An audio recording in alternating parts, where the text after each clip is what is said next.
ఒక్కసారి వచ్చి పోమ్మా మెరుపుతేగా. లేబా వెళ్ళిపోదాం.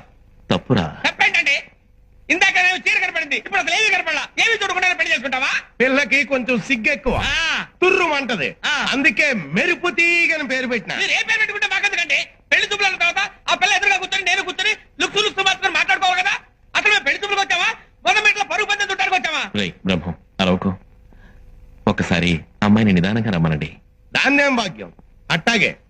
అమ్మా మెరుపు తీగ రాజన్న వచ్చినాడు, పెళ్లి కొడుకు రాంబ్రహ్మ వచ్చినాడు, వాళ్ళ సైడ్ బంధువులు రాంబ్రహ్మ వచ్చినాడు, పెళ్లి కొడుకు చచ్చినాడు, బంధువులంతా చచ్చినారు అని ఓ దీర్ఘాలు తీసి ప్రాణాలు తోడేస్తావు కదా. ఆ పెళ్లి కూతురి ఒకసారి చూపిస్తావు. అమ్మాయిని కాస్త కాఫీ తీసుకురమ్మని చెప్పండి.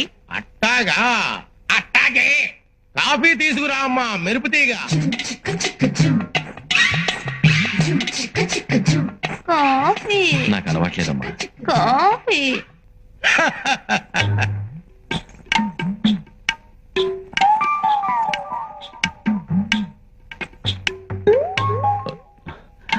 పెళ్లి కొడుకు ఇతనమ్మా, బాగా చూసుకో. ఇంతసేపు మిమ్మల్ని చూస్తున్నాను, వాణ్ణి చూస్తేనే డోకొస్తుంది. ఈ జన్మలో నాకు పెళ్లి కాదయ్యో.